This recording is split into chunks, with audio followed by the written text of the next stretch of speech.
बिस्मिल्लाहिर्रहमानिर्रहीम। अस्सलाम वालेकुम नाज़रीन।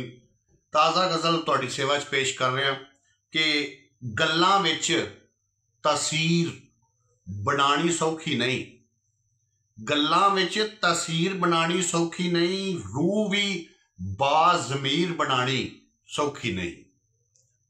ते चंडियां बन जांदे नी छाले हत्थां दे, चंडियां बन जांदे नी छाले हत्थां दे, जिंदगी मेरा वीर बनानी सौखी नहीं। ते सिर दी पग दा इन्नू कर लिया बाबल ने, सिर दी पग दा इन्नू कर लिया बाबल ने, धी दे तन दी लीर बनानी सौखी नहीं।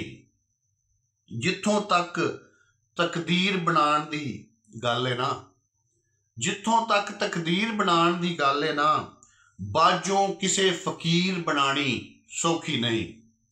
ते जिन्ना चिर तस्वीर ना आपे नक्श होवे, जिन्ना चिर तस्वीर ना आपे नक्श होवे, शीशे ते तस्वीर बनानी सौखी नहीं। पहला तख्त हज़ारा छड्डना पैंदा है, पहला तख्त हज़ारा छड्डना पैंदा है, कोई भी जट्टी हीर बनानी सौखी नहीं। ते तेरी दित्ती होई सुगात ते यार गदा, तेरी दित्ती होई सुगात ते यार गदा, हंजुआं दी जागीर बनानी सौखी नहीं। गल्लां विच तासीर बनानी सौखी नहीं, रूह भी बाज़मीर बनानी सौखी नहीं।